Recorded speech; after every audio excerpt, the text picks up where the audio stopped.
ไม่ทรงค่าโจไปมาด้วยวิดีโอคาเฮาในแคนตอบเรียกซับสไครป์ปันและหิ่งลำนั่นเสียดำค่ะยินจมขอบใจใหญ่ค่ะมาสงขาตอนเดียวในเขาขามาเผียวไว้ดีวัดธรรมกายยะในกันเนาะตั้งไรได้บนหนังตลาเยอะมันตั้งเขาเอาข้างแอนกันยังไงฮะกำพวกเพื่อนดีตั้งปุ่นในวัดเขาเรียกร่างของเบียดสมมติว่ามีนั่นน่ะ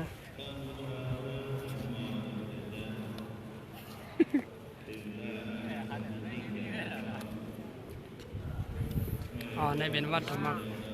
มกายนี่ครับจะเสียวเด็กใครปั่นด้วยกันนะที่เฮือจะเสียวเด็กเฮือใครยังกวางในเป็นจะเสียวค่ะ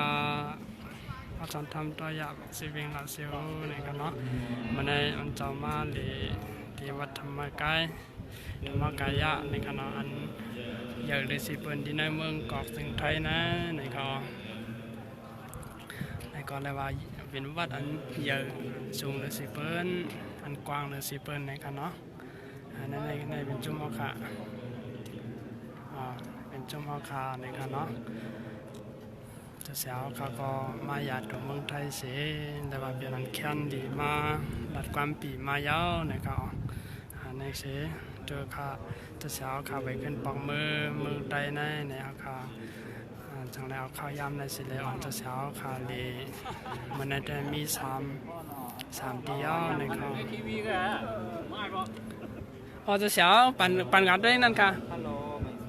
ตั้งบนเดี๋ยวมีหนองน้ำให้เขาจะเช้าหิมพร้อมนั่นเดี๋ยวมีหนองน้ำให้เขา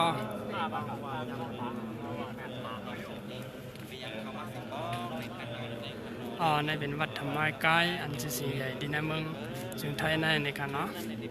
ในก็ได้เป็นที่เปิดมา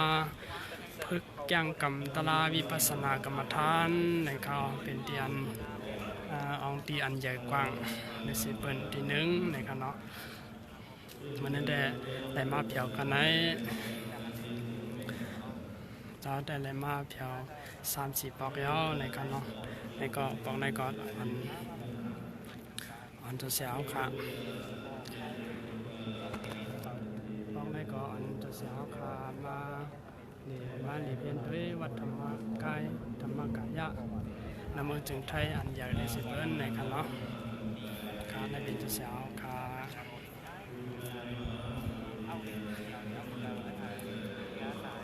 ดีเนอธรรมกายดีเนอวัดนั้นในก็เป็นอันใหญ่กว้างเตี้ยๆวาในกันเนาะ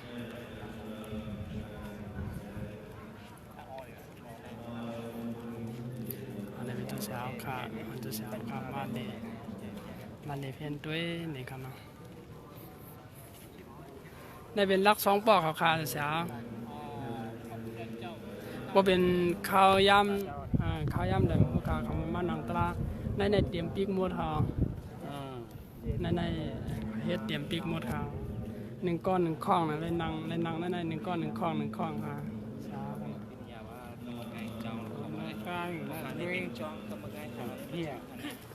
ด้วยสมาธินั่งตราวิปัสสนาจึงเขาก็นั่งให้กับเขาเสีย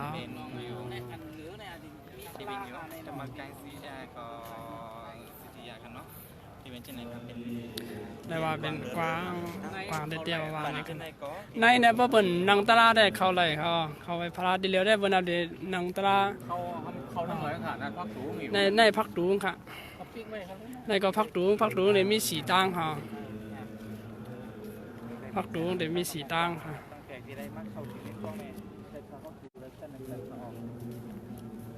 จะเสียดึกไปไล่ไว้ใครยันนั่นมีทีวีฮานอนที่ในที่เป็นในไร่ของเจ้าเนาะเจ้าพูดจนผมมาไล่ของเจ้าเนาะที่เป็นเป็นช่องในแองกอมพวกค่ะที่เลยฮันในทีวีจะสีค่ะนอนที่จ้องอันไหนค่ะ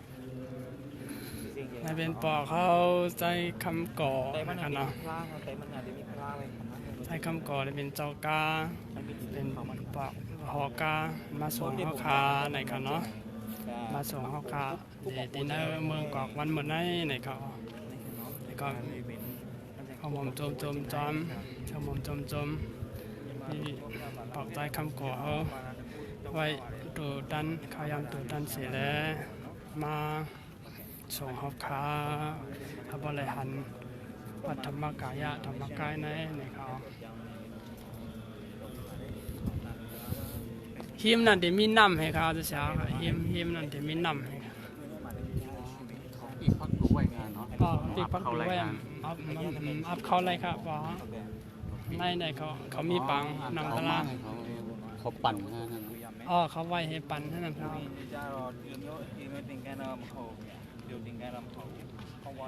เพราะว่าถึงมาวันนังตลาเนี่ยจะได้สัมพงเต็มลงกว่าในเขาข้ามวันไหนหลอดด้วยนะกว่าข้างบนค่ะ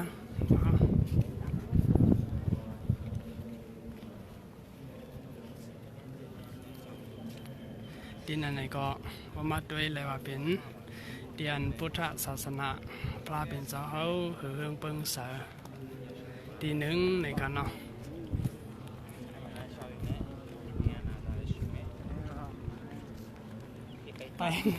ไปยังก็ง่ายในกัน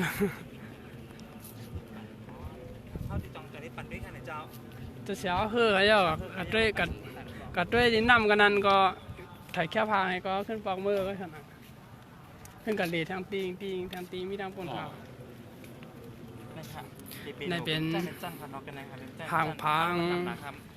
จะยาหันเขาอันมานังย่างกำตราในกันเนาะเต็งชิวเหมือนตัวพิโอนันจาเลย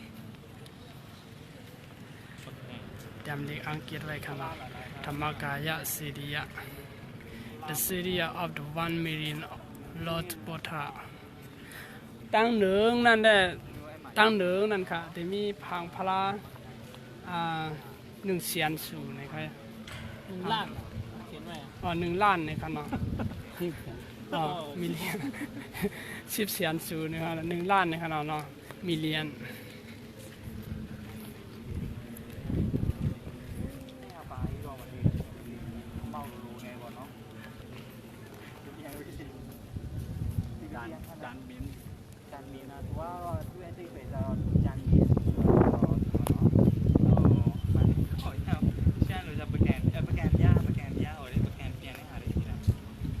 ตั้งเดิงนั่นอันเดิงนั่นจะเป็นคนทางพุทธะทอดไว้กันในก็กายกันนะ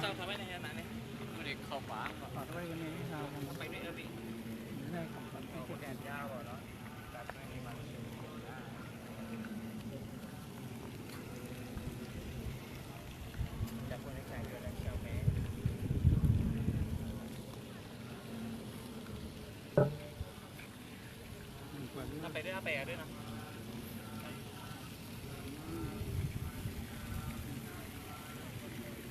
บอมกว่าจ้อมอ่ะง่ายเลยอ๋อทำเป็นทำครับนี่ทำดีไหนเป็นทำบ้าง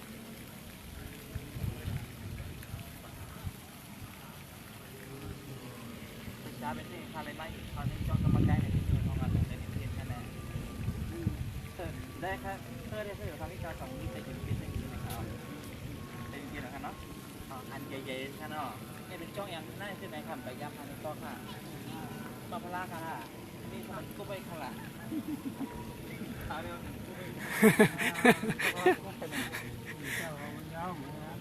ก็เหมือนกันนะคะเขา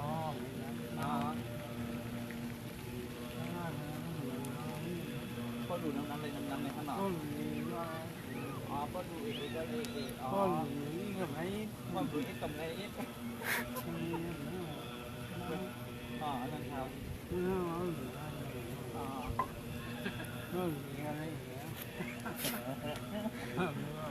ก็ดูกับไล่มันมา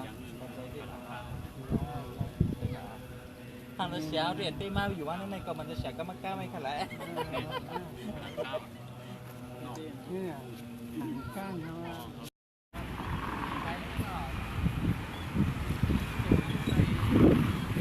อ๋อ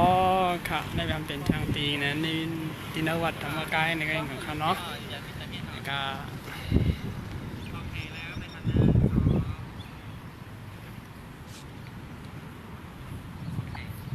เช้าค่ะมาเดินเพียนด้วยวัดธรรม กายในกันเนาะ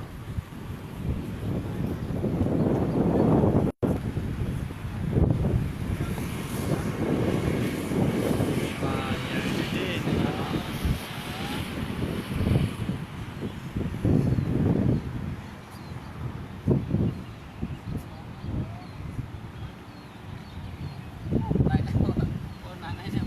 เอามาขึ้นเบิดเลยกันอ่ะ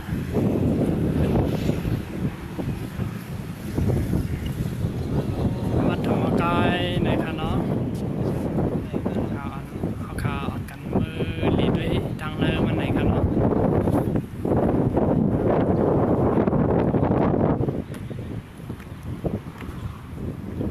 กันอะไรตำหนักพอเตรียมไว้ได้ก่อนเป็นที่เปิดมาหรือมาต้านในกันเนาะดังเหนือเนี่ยที่มีสังแดงก็ไปหูยาวในกันเนาะ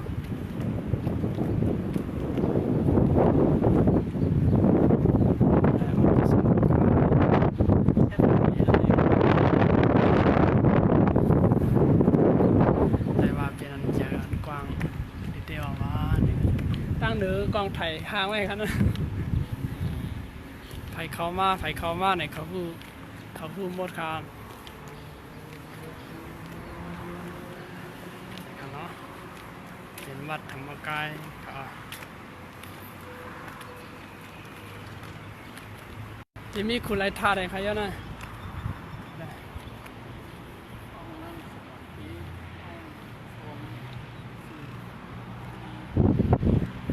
แต่ว่ากว้างดีๆนะครับสมาธิ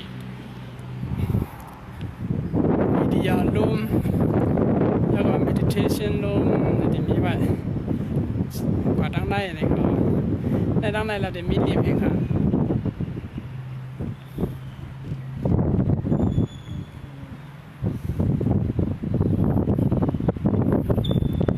ไม่สงขลาแล้วนะเขาขามาเผาไว้ดีวัดธรรมกายญาตินะครับเราจะเสียขามาเรียนดีเพนด้วยวัดธรรมกายญาติก็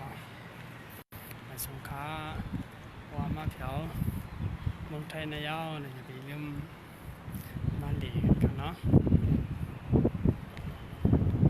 ว่าเปลี่ยนจากความเดียวมาในเขา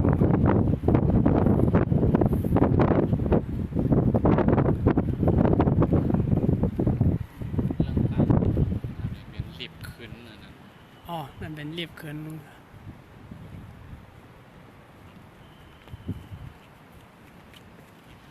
อันนั้นเป็นปุ๋ยน้ำค้างจะดั้งเดิมอ๋อไทยแค่พางมันจะเช้ากันในแคบอ๋อพงจะเช้าก็มีเหรอครับอ๋อพงจะเช้าออกมาแคบเขากันในมีนำมีกำมือกับไทยคนกำรับสินค้าเช้านั่นรับสินค้าไอ้แคบเขา อ๋อใส่ดีครับ อ้าวแคบหนักขาเช้าค่ะ เลี้ยงเข้ากันอ่ะ อ๋อ1 2 3กำขาเช้า2 3อ๋อแคบหนักขาเช้าแล้วตั้งเหนือได้ทำจังคืนเมื่อใครจะนั่นมีรีบพลัง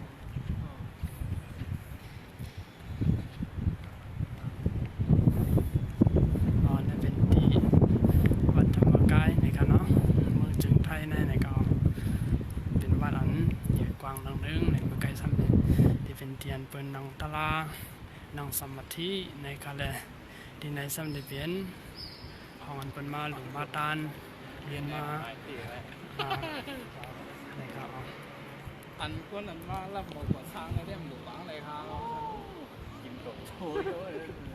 กำไรเงินไหล เอาจะเช้ากันอยู่กันนั้นทางกำหันในติ๊กติ๊กหันเดียว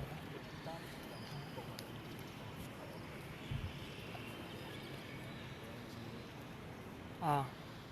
ติ๊กหันเดียวเขา1 2 3 1 2 3ครับกำลังเขาขึ้นกว่าข้างบนค่ะสาวไปข้างบนไปกันละร้อยค่ะสาวตั้งเนื้อเนี่ยได้คืนด้วยค่ะ แป ปิกลิฟมันมุดค่ะไปขึ้นก็จะเสียเขาเฮ้อ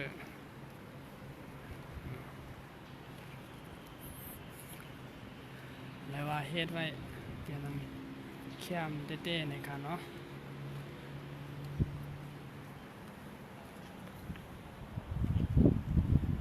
ตั้งเนื้อในได้รับแต่เป็นที่ห้องในปืนในการเนาะแล้วก็ได้เข้าด้วยในก็แล้วว่าเยอะกว้างเต้ๆประมาณก็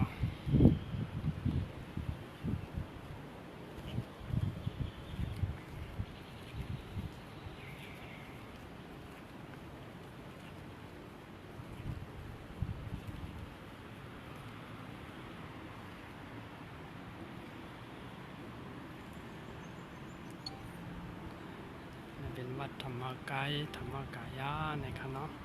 เมื่อในก่อนเช้าขามาหลีลิเพนด้วยที่วัดธรรมกายธรรมกายาในเขาแต่ฟังตามคำนั่นแหละ ร่วมก็เป็นกันเย็นดีในคันเนาะไว้ไม่ว่ามีน้ำขึ้นพิธีเขา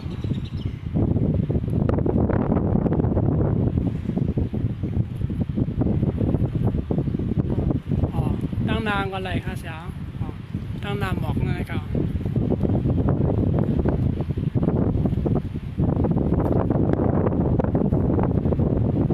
พอค่ะอยู่ที่เสียนั่นกำค่ะที่เสียนั่นกำค่ะ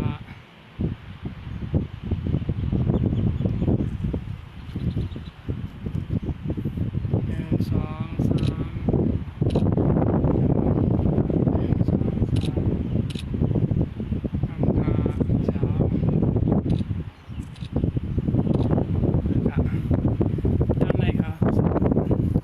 เฮ็ดไว้หางหมอกหางดีสปายลีกเด้นะครับเนาะอ๋อค่ะนางเต้นนั้นก็เข้มค่ะใช่1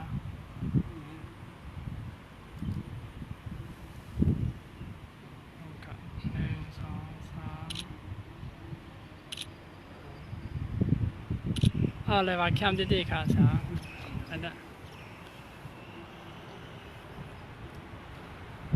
1